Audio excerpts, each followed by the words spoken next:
The fateful encounter, sir.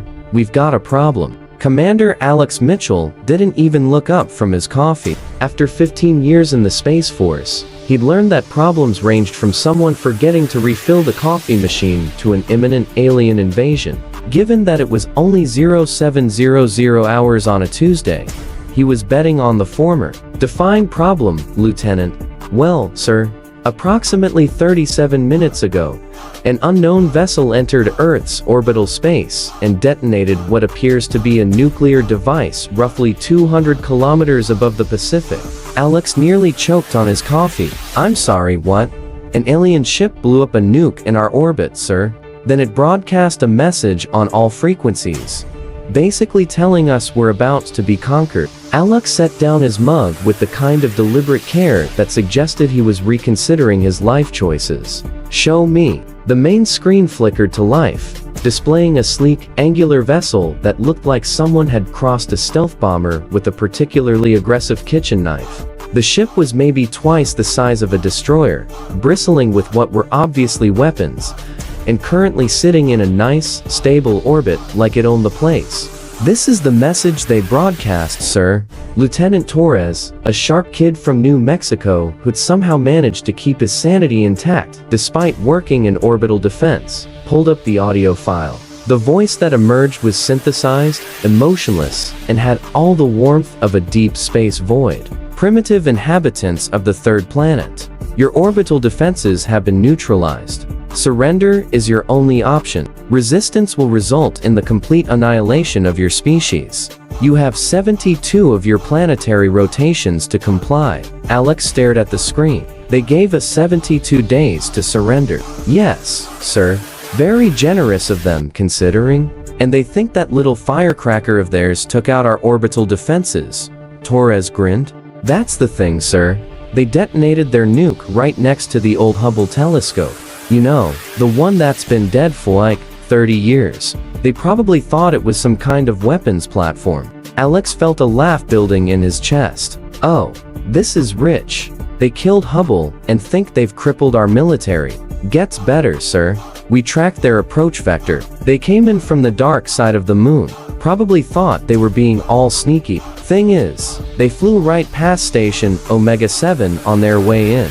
Now, Alex was really trying not to laugh. Station Omega 7 was one of the newer installations, a lovely little fortress that most Earth civilians didn't even know existed. It was currently home to about 300 of the most creative weapons designers humanity had ever produced, along with enough firepower to sterilize a small moon. Did Omega 7 see them coming? Oh, yes, sir. Captain Forbes sent a message asking if we wanted them to swat the bug before it reached Earth. I told him to stand down and observe. Good call. No sense ruining the surprise. Alex stood up, stretching. Torres, patch me through to all orbital stations. Time to let our guests know what Earth really keeps in orbit. The thing about humans, Alex reflected as he waited for the connection to go through, was that they were paranoid. Not in a bad way. Well, hey, maybe in a bad way, depending on your perspective, but in a useful way. When humans first started venturing into space, they'd brought along their most cherished traditions, exploration, scientific curiosity, and the absolute certainty that something out there was definitely going to try to kill them. This had led to some interesting design choices in Earth's orbital infrastructure. Uninvited guests, all stations. This is ground control. We have uninvited guests who seem to think they've neutralized our defenses. Time to introduce ourselves properly. The first response came from Captain Forbes at Omega 7. About bloody time. We've been watching these amateurs for the past hour. You want us to disable or destroy? Let's start with disable. We'll want to have a chat with them afterwards. Copy that.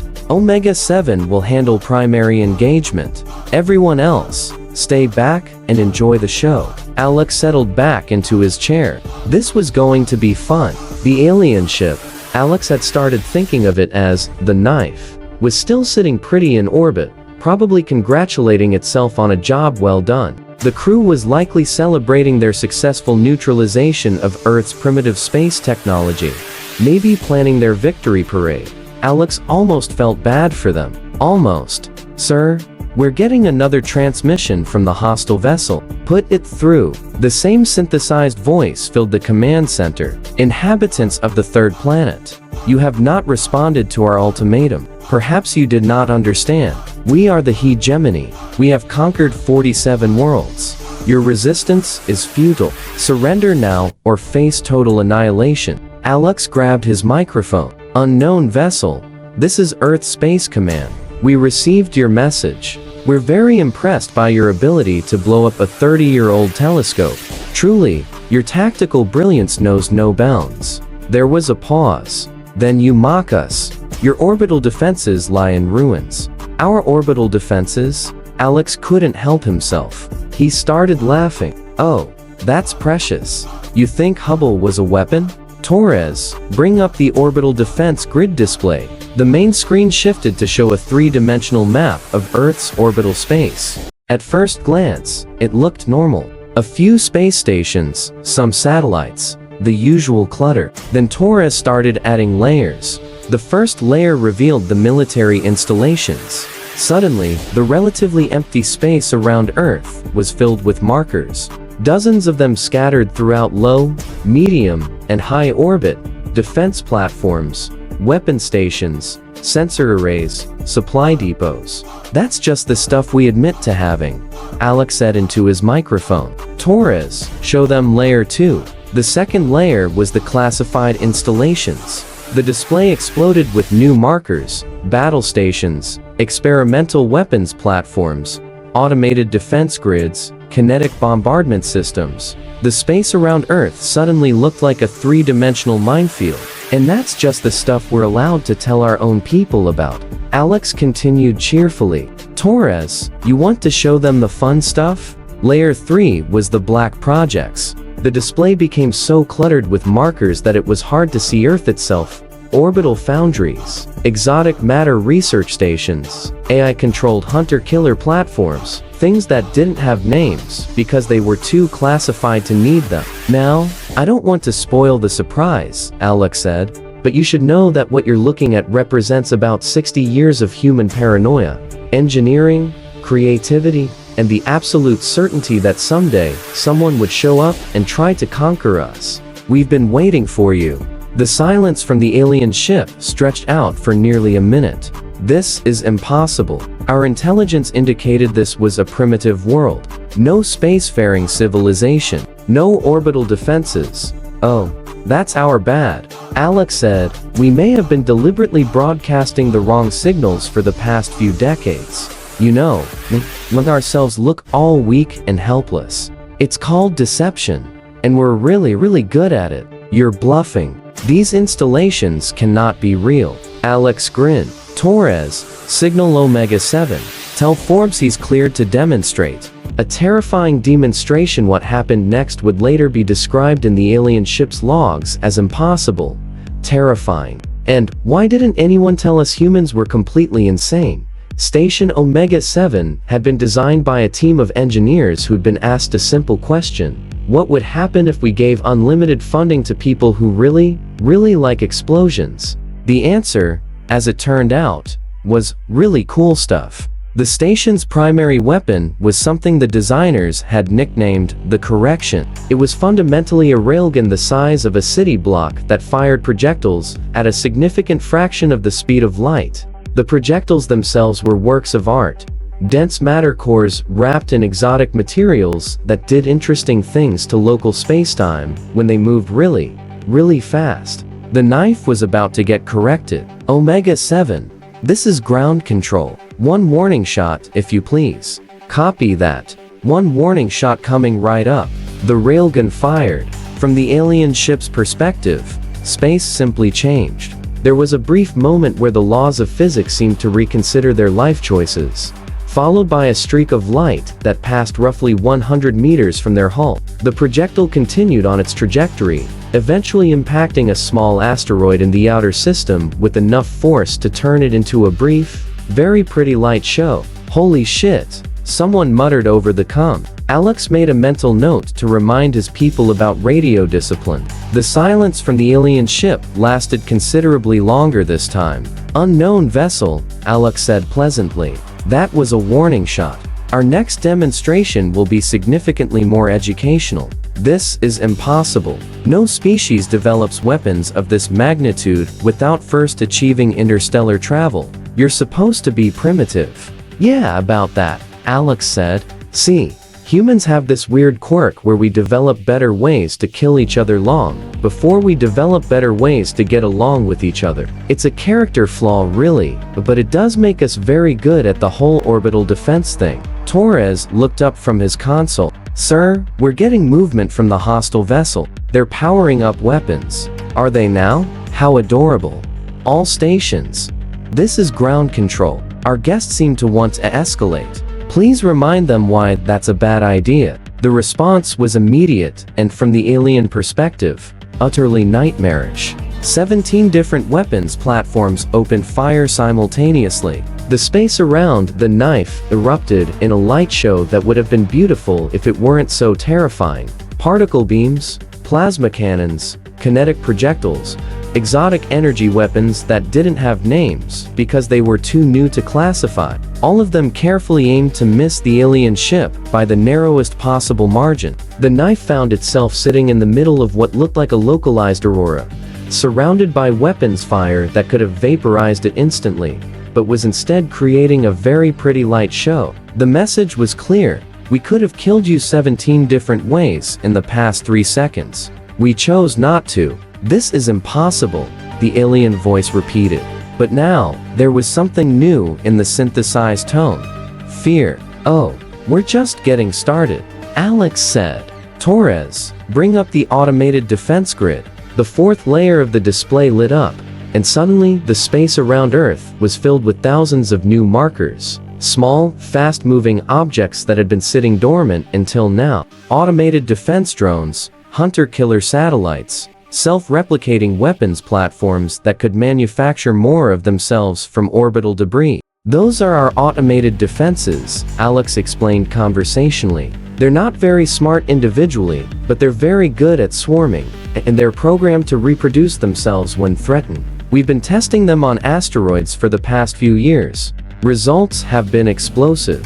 The alien ship's engines fired, but before it could move more than a few hundred meters, it found itself surrounded by a cloud of small, fast-moving objects that seemed to have materialized out of nowhere. I wouldn't try to run, Alex suggested. The drones are much faster than you are, and they're programmed to interpret rapid movement as hostile intent. They get a bit trigger-happy when they're excited. What do you want? The alien voice was definitely afraid.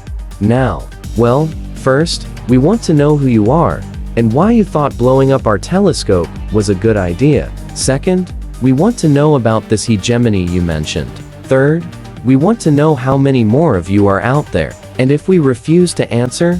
Alex paused, considering. Well, we could always let the drones have their fun. They've been cooped up in storage for months, and they're getting antsy. Or we could hand you over to the research stations. They're always looking for new test subjects for their exotic weapons programs. You would torture us? Oh no, Alex said, sounding genuinely offended.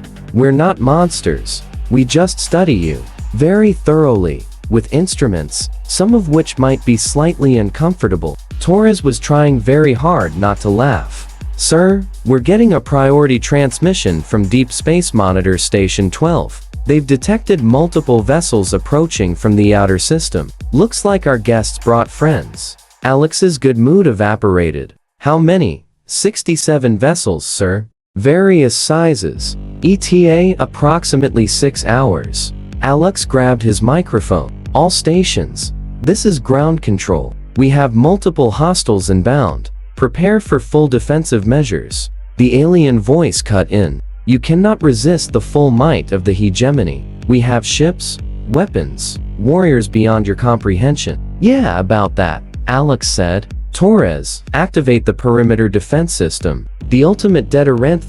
Was the moment when the aliens realized they had made a very, very serious mistake. The perimeter defense system was humanity's answer to the question, what if someone shows up with a really big fleet? It had been built in absolute secrecy over the past 20 years using technology that was so classified. Most of the people who built it didn't know what they were building. The system consisted of a network of platforms positioned throughout the outer solar system, each one capable of independent action and equipped with weapons that bent several laws of physics over a table and had their way with them. The platforms were powered by small black holes, carefully contained naturally, and could manipulate gravity, space, and time in ways that made conventional weapons look like harsh language. "Unknown vessel," Alex said, his voice taking on a much more serious tone. "Your fleet is about to enter our outer defensive perimeter. I strongly suggest you contact them and tell them to stop.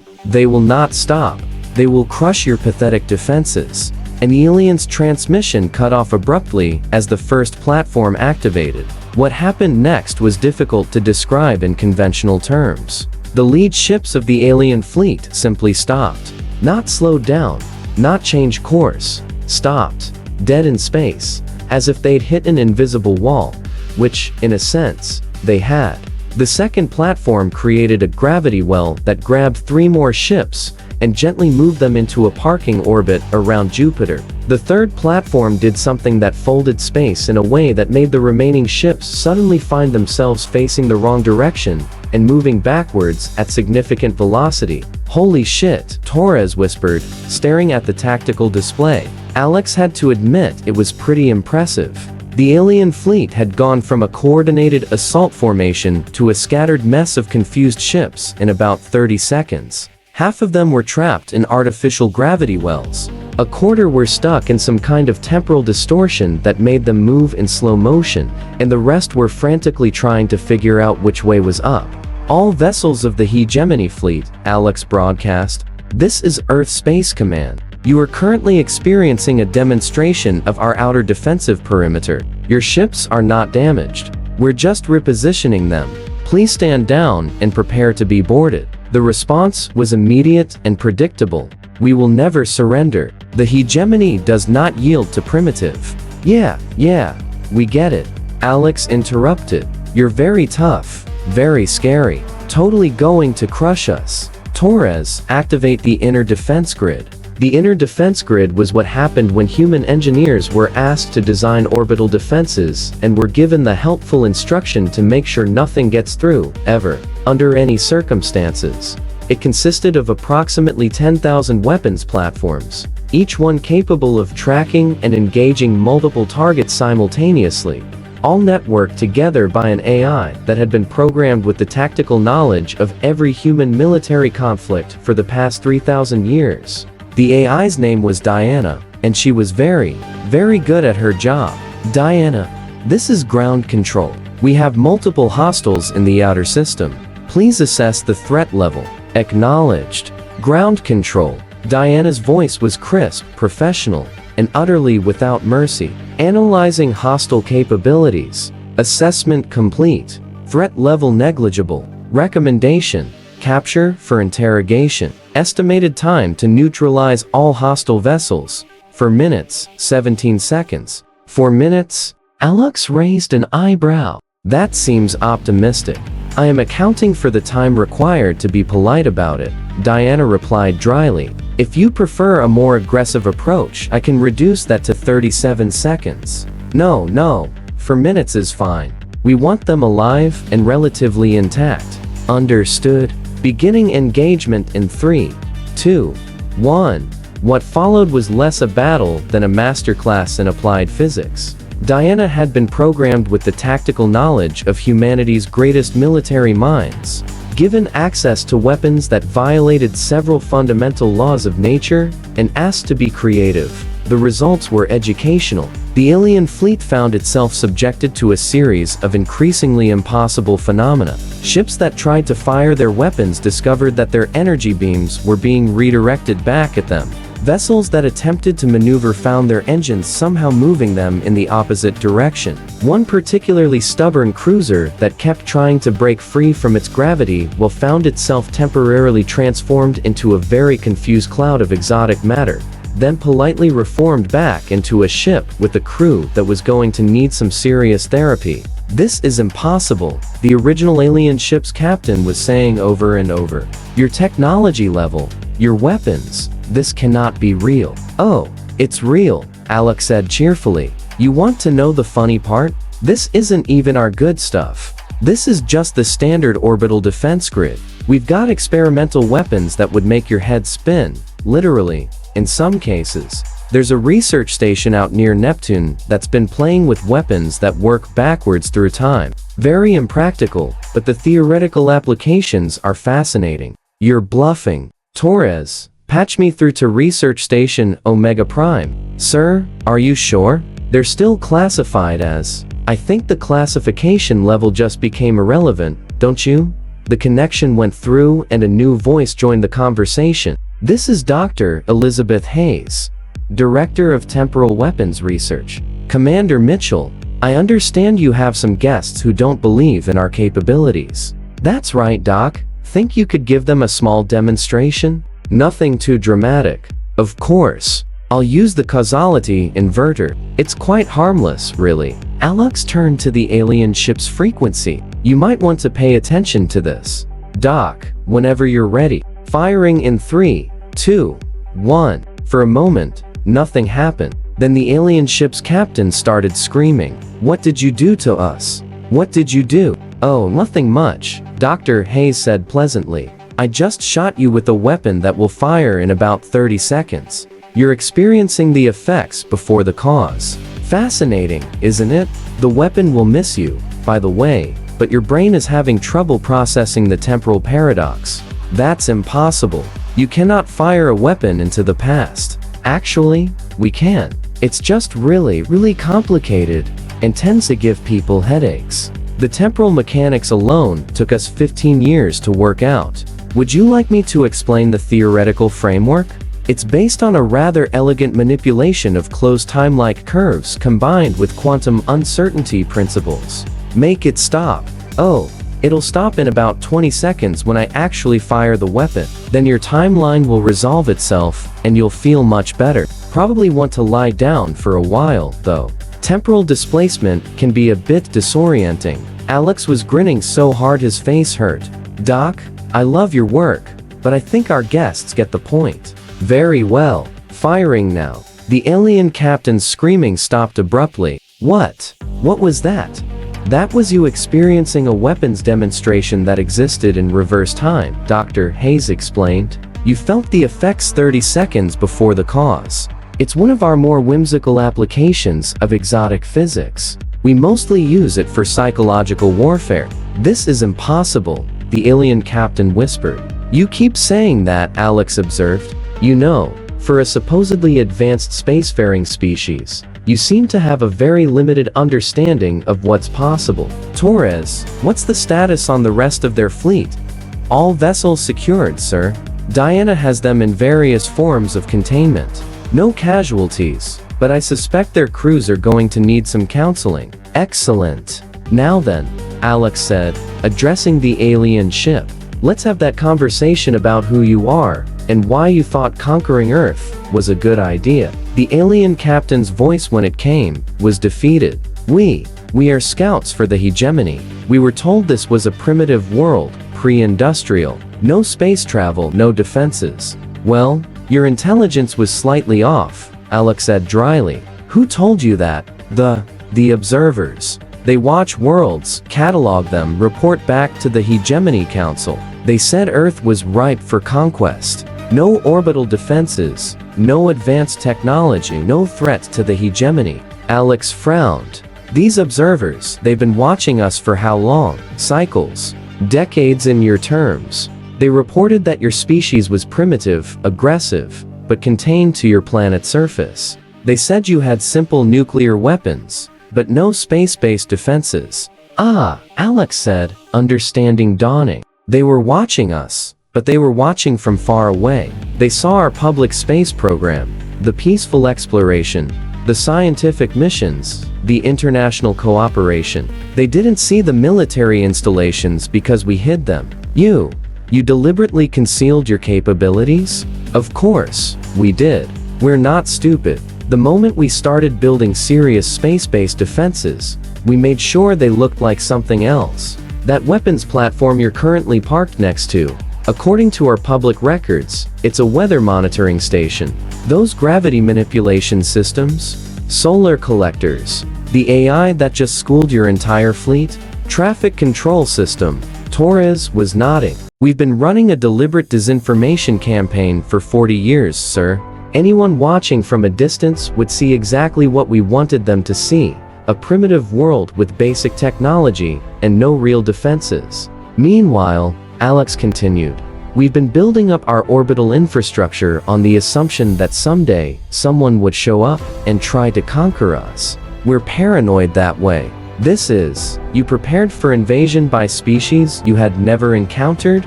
Of course, we did. It's the logical thing to do. The universe is a big place, and we're not arrogant enough to think we're alone. We figured that sooner or later someone would show up, and they'd probably be hostile. So we prepared, but the resources, the technology, the cost, oh, it was expensive.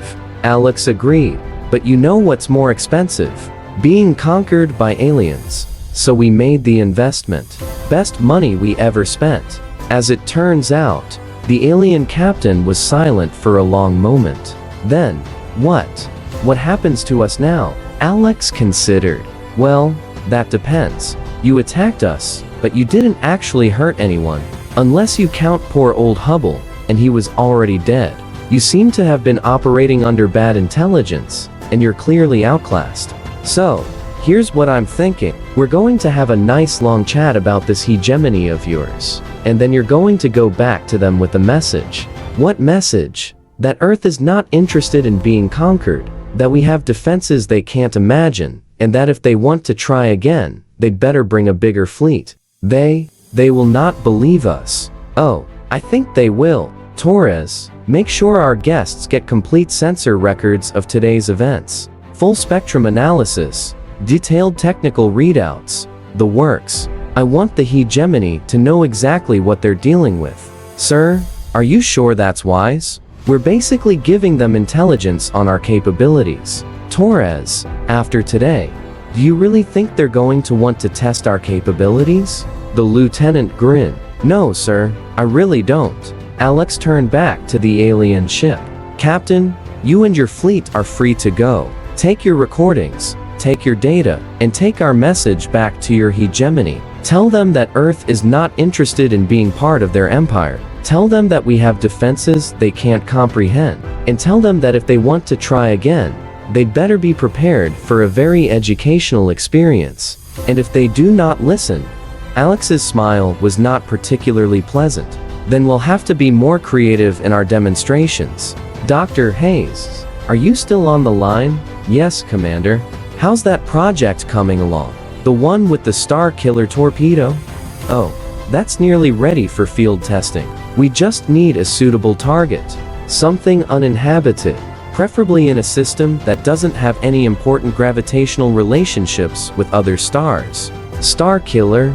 The alien captain's voice was barely a whisper. Oh, it's not as dramatic as it sounds, Dr. Hayes said cheerfully. We just destabilized the nuclear fusion process in the target star's core. Very clean, very efficient. The star goes supernova, but we can control the direction and intensity of the explosion. Mostly just a big show of force, really. You can destroy stars?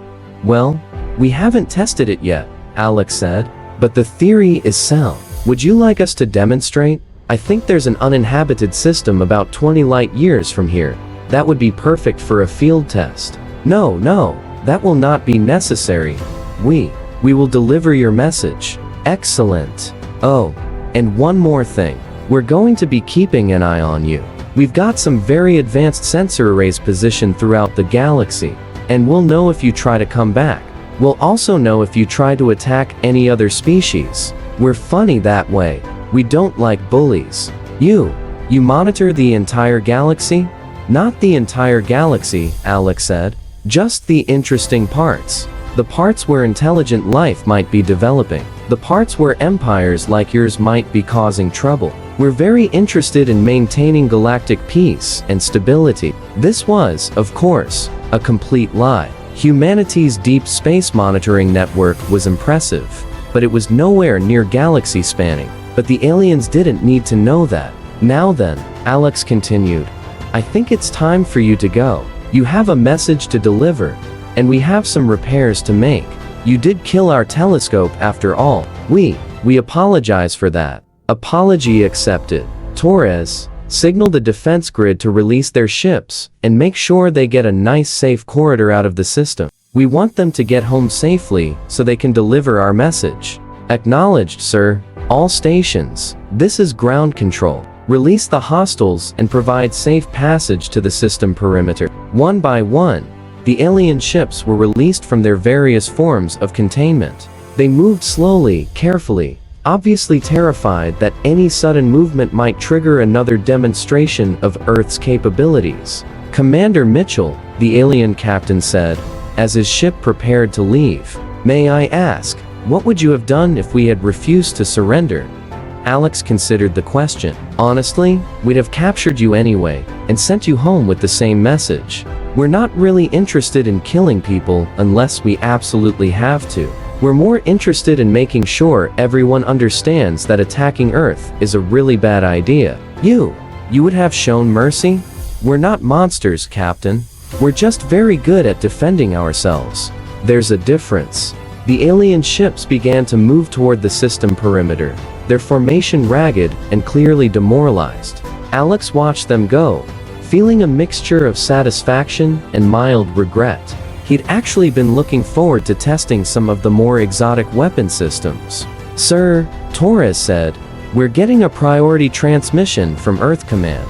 They want a full debrief on the situation. Of course, they do. Put them through. The new voice that filled the command center was crisp, professional, and slightly amused. Commander Mitchell, this is Admiral Rebecca Stone. I understand you've had some excitement up there. Alex winced. Admiral Stone was a legend in the Space Force. Brilliant, ruthless, and possessed of a sense of humor that could be genuinely terrifying when properly applied. Yes, ma'am. We had some uninvited guests who thought they could conquer Earth. We corrected their misunderstanding, so I gathered. I've been monitoring the situation from Earth Command. Excellent work, by the way. I particularly enjoyed the temporal weapons demonstration. Very theatrical. Thank you, ma'am. The aliens seem suitably impressed. I'm sure they were. Now, here's the thing, Commander.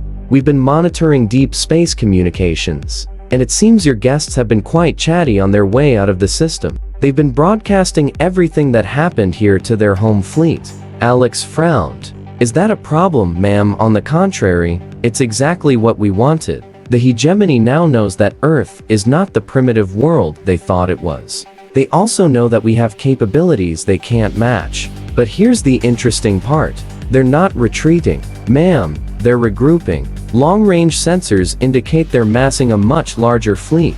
Thousands of ships, Commander. They're not giving up. They're escalating. Alex felt a chill run down his spine. How long do we have? 6 months, maybe 8.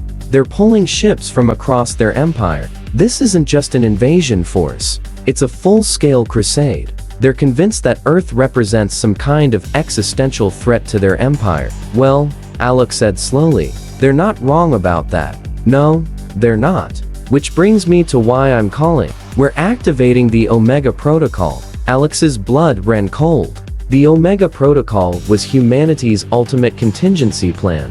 The last resort if Earth was ever threatened with complete annihilation. It was so classified that only a dozen people in the entire government even knew it existed. Ma'am, are you sure that's necessary?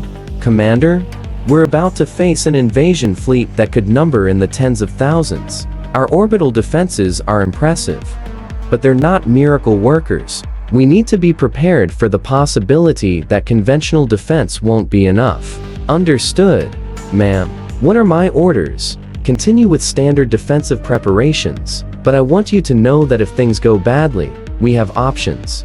Options that will ensure humanity survives, even if Earth doesn't. Alex nodded, even though the Admiral couldn't see him. Yes, ma'am. I understand. Good. And Commander, keep up the good work. What you did today may have bought us the time we need to prepare for what's coming. The connection ended, leaving Alex staring at the tactical display. The alien ships were just specks now, moving toward the edge of the system. In 6 months, they'd be back with friends. A lot of friends, sir. Torres was looking at him with concern. Are you all right? Fine, Lieutenant. Just thinking about what comes next. Sir, if I may ask, what's the Omega Protocol? Alex looked at the younger man for a long moment. Torres was a good officer, smart, loyal, and deserving of the truth. But some truths were too dangerous to share. Let's just say it's our final insurance policy, Torres, and hope we never have to use it. Yes, sir. Alex turned back to the display, watching the alien ships disappear into the void. They'd be back, and when they came, they'd bring everything they had. The question was, would it be enough? He thought about the orbital defense platforms, the exotic weapons, the AI systems that could bend space and time. He thought about the research stations and their impossible technologies. He thought about the thousands of brilliant minds that had spent decades preparing for this exact scenario. And he thought about the Omega Protocol and the terrible options it represented. Torres, he said quietly, send a message to all stations. Tell them to begin final preparations. We're going to war. Yes, sir. All stations. This is ground control. Condition red. Prepare for full-scale engagement. This is not a drill. Alex watched the status boards light up as Earth's orbital defenses came fully online. In 6 months, they'd find out if humanity's paranoia and technological creativity were enough to save them. If not, well, they had other options. The aliens thought they were coming to conquer a primitive world. They were about to discover that primitives could be very, very dangerous when cornered. And if Earth's defenses weren't enough, they'd learn that humans had one more surprise waiting for them. Something that would ensure that even if humanity lost, the hegemony would remember Earth forever. Alex smiled grimly. It was going to be an interesting few months. Epilogue 6 months later, the hegemony fleet arrived at Earth with 12,000 ships, and the absolute certainty that they were about to crush a primitive world once and for all. They lasted exactly 17 minutes. The battle, if it could be called that, was less a military engagement than a practical demonstration of applied physics. The aliens found themselves facing weapons that shouldn't exist, eyes that could think faster than their computers could process, and defensive systems that treated the laws of physics as polite suggestions, rather than absolute rules. When the smoke cleared, the hegemony fleet was gone. Not destroyed, captured. 12,000 ships and their crews, all taken intact, and held in various forms of exotic imprisonment throughout the outer solar system. The Hegemony Council, faced with the complete disappearance of their largest fleet, sent a formal surrender 3 days later. Earth's response was swift and decisive. The surrender was accepted, but the hegemony would now operate under Earth's oversight. Any species that wanted to join the galactic community would do so under terms that guaranteed their freedom and safety. The age of conquest was over. The aliens never did figure out what the Omega Protocol was. They probably didn't want to know, but sometimes, late at night, when the former hegemony species looked up at their skies and wondered about the strange humans who had so effortlessly dismantled their empire, they caught glimpses of things moving in the darkness between stars, things that hadn't been there before the war, things that watched and waited and reminded everyone that Earth was still very much interested in maintaining galactic peace. The humans, for their part, were perfectly happy to let everyone's imagination fill in the details. After all, the best defense was often the one your enemies invented for themselves. Commander Mitchell, now Admiral Mitchell, kept the original alien captain's final transmission in his personal files. It had been sent just before the hegemony surrender, and it contained 3 simple words that perfectly summed up humanity's approach to galactic diplomacy. They were ready. Yes, Alex reflected as he watched the latest batch of liberated worlds celebrate their independence. They had been ready. They'd been ready for 60 years, preparing for a war that might never come, building defenses against enemies they'd never met, and planning for threats they could barely imagine. And when the moment came, when the universe finally noticed Little Earth and decided to test humanity's resolve, they discovered something that would reshape galactic civilization forever. Never underestimate a species that's been expecting you. The universe was a much more interesting place now that humans were in it. And for the first time in millennia, it was also a much safer one. Even if nobody was quite sure how the humans had managed that, they were probably better off not knowing. The end.